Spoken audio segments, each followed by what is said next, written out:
Hey guys, welcome to the Max Invest YouTube channel. In today's video, we're going to be going over some recent news that happened with Chainlink and Mastercard.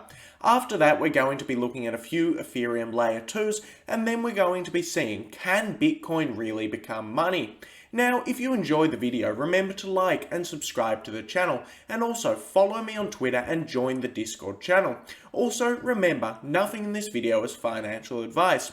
So let's get into some of the big news that just happened. The first bit of big news is that Mastercard acquired CipherTrace to enhance their cryptocurrency capabilities, and as we'll see, this pertains to Chainlink quite a lot. Now, Mastercard are one of the biggest companies in the world. Mastercard is a $400 billion company and it has a duopoly over the credit card and the debit card space, so they are absolutely huge, and they use some of their spare cash to acquire a cryptocurrency company called CipherTrace.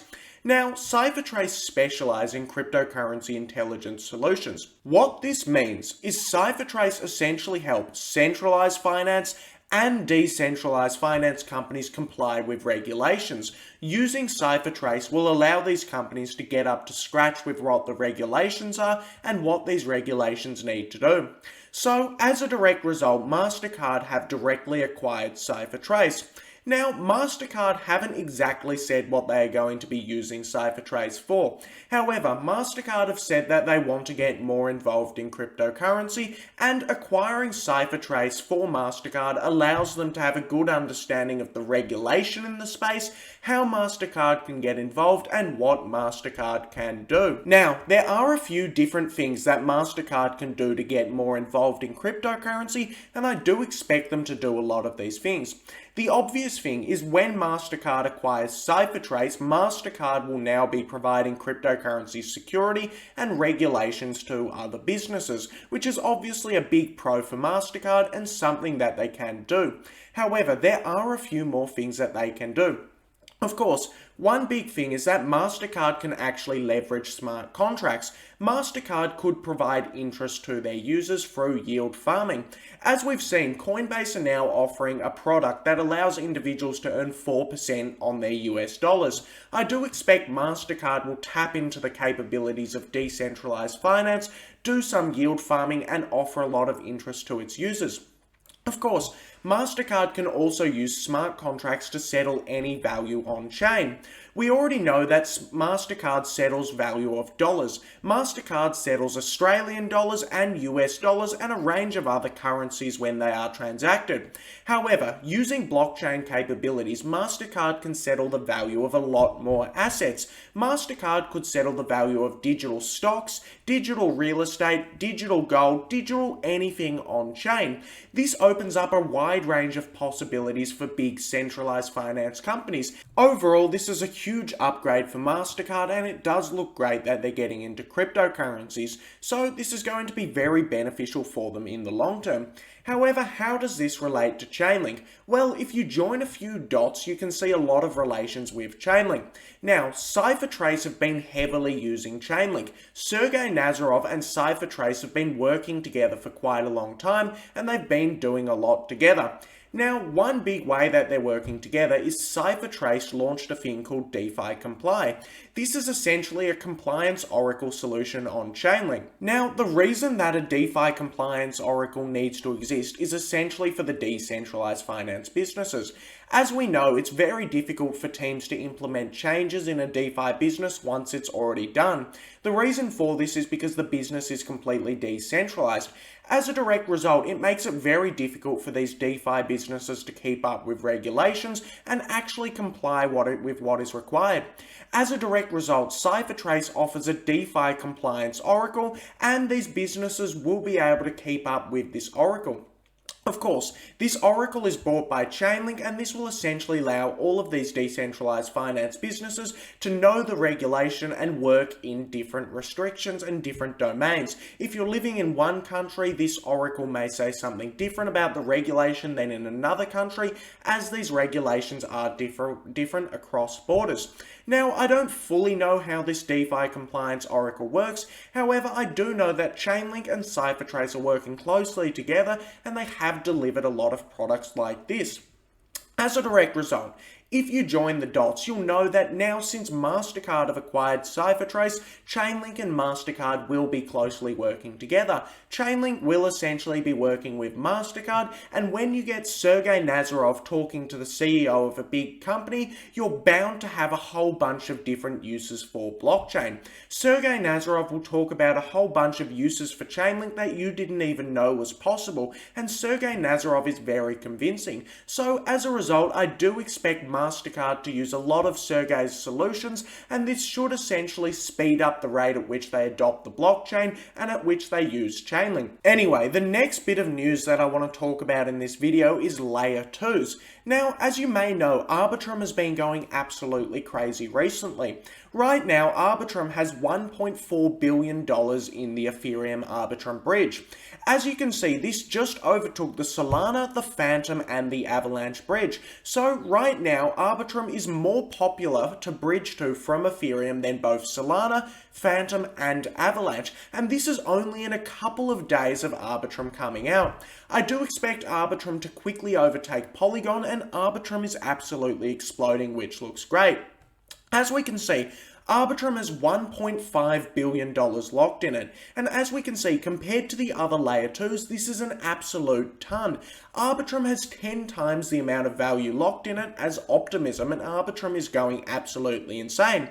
As you may know, if you've watched the channel, on around September the 1st and September the 2nd, we were covering what Arbitrum was doing when it had $20 million locked in it. And so far, Arbitrum has gone absolutely parabolic and now has $1.5 billion locked in it, which is absolutely insane.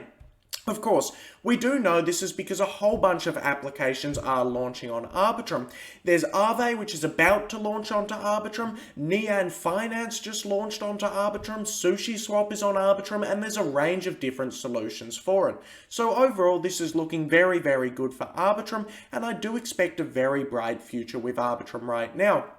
Of course, we do know what Arbitrum essentially does is Arbitrum is a layer 2 on Ethereum, and this essentially means that Arbitrum leverages Ethereum's decentralization and Ethereum's security, however is able to offer lower fees. This means that whenever you do something on Arbitrum, such as buy an NFT, deposit money into a yield farm, do any of that sort of stuff, you need a lot less money for fees. Arbitrum is about $1 to $5 in gas fees, and it's very, very cheap. However, at the same time, Arbitrum is decentralized. This is why a lot of people are calling Arbitrum the Ethereum killer. This is because Ethereum, with its Arbitrum service, is essentially killing all of the Ethereum killers. There's no point using Solana and all of these other blockchains when you can get the exact same service on Arbitrum, which is absolutely great. Now, the next thing that I saw is Optimism made an announcement. Optimism said that they are going to be doing a big announcement next week, so this is a bit of a pre-announcement. Now, I can tell the reason for this. This is essentially because Arbitrum have innovated a lot faster than Optimism, and Arbitrum have launched a full suite of services when Optimism are yet to do this. So, as a direct result, Optimism in the Layer 2 space is directly competing with Arbitrum. They're stepping up the innovation and they're stepping up their technology. So this is really, really great in my opinion, as it's showing how competition drives innovation. When there's competition in the space, these other platforms are forced to innovate faster and keep up with the competition if they want to survive. So overall, I think the Layer 2 space is going to get very big very quickly. Now, you may also remember, in my earlier videos, I said I believe Arbitrum could hit $10 billion in it by the end of 2021. It's already hit $1.5 billion, and it does look like it's going to hit a lot more than $10 billion by the end of the year, which is absolutely great. So that brings us to the end of the Layer 2 news, and there's one last thing that I do want to discuss in this video, and it's essentially, can Bitcoin actually be money into the future? As you can see here, Charles Hoskinson made a tweet saying, "How brainwashed do you have to be to believe that money that gets more valuable over time is a scam, and should be replaced with money that gets less valuable. Now, I decided to respond to this tweet, and it conjured up quite an argument on Twitter. Essentially, what I said is money is supposed to get less valuable over time, as this incentivizes people to actually spend it. Now, this is one of the big problems that I see with Bitcoin. Bitcoin is a deflationary asset, and it gets more and more valuable over time if all else is equal. As a direct result, somebody who is holding Bitcoin will be disincentivized to spend it. This is essentially because that individual will go, I have Bitcoin now, in 5 years' time my Bitcoin will be worth more. As a direct result, that person will be encouraged to be more frugal. They'll want to hold on to their Bitcoin a little bit more and not spend it. On the contrary, if you have fiat money, what you will know is that fiat money inflates over time. This means what you'll say is I have $100 worth of fiat now. In 5 years' time, this is going to be worth less than it is today. As a result, I should spend this fiat money, and it encourages spending. Now, the problems that you get with Bitcoin as a deflationary currency is if it doesn't encourage spending, this essentially means GDP growth is going to be less as money velocity goes down. Now, if GDP growth is less, unemployment is likely to be higher. Bitcoin would create a deflationary economy, which doesn't make that much sense in my opinion, whereas fiat creates an inflationary economy, which makes sense. Now, I do want to point out, I do believe the government have printed way too much money in the last year, and I think the best solution is to have a consistent inflation rate. Print the same amount of money every single year and make it pretty low, like 2%, not 50%. However, I don't think Bitcoin as a deflationary asset will solve the problem with money. And a few people replied to this comment, and they said, Bitcoin is not money, it's a store of value. And I do actually agree with this. I don't think Bitcoin's value proposition is money, and the reason for this is because I don't think people will spend it. Most of you probably don't spend your Bitcoin, you probably invest in it and hold it, and I believe it will stay the same into the future.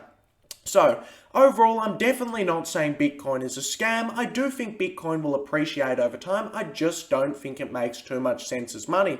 The other last thing to quickly point out in a deflationary economy is that most economies are built off debt. Now, theoretically, if everything was denominated in Bitcoin and someone were to, say, borrow 21 million Bitcoin, well, it's theoretically impossible to pay off that debt because you need to print new Bitcoins. This is kind of how debt works, and debt doesn't actually make that much sense in a deflationary economy, which is why every economy in history has been inflationary. That's just a few thoughts that I had on Bitcoin as money, and that's just kind of my opinion there. Of course, if you disagree, type it down in the comments below. Just before we wrap up the video, the last thing that I briefly wanted to say is the cryptocurrency that I think has the highest chance of being money is Dogecoin. And the reason for this is because a lot of people find Dogecoin fun, a lot of people like to spend Dogecoin. Mark Cuban that said that 99% of his sales were made in Dogecoin, while only about 1% was made in Bitcoin, and this is because Dogecoin is a bit more of a fun currency that people like to spend. Dogecoin also has an inflation rate that's 5 billion coins per year and no supply cap, which I do think is actually pretty good tokenomics for money in general. So overall, I do actually think Dogecoin has the highest chance. However, there are a few glaring problems with Dogecoin, such as wallet centralization and transaction speeds and the complete lack of development done on Doge. Anyway, those were just some closing thoughts. I'm not actually invested in Dogecoin, and I probably will never be. However, those were just some closing thoughts. Anyway, this brings us to the end of the video. If you enjoyed the video, like and subscribe to the channel, follow me on Twitter, join the Discord, and thanks for watching the video.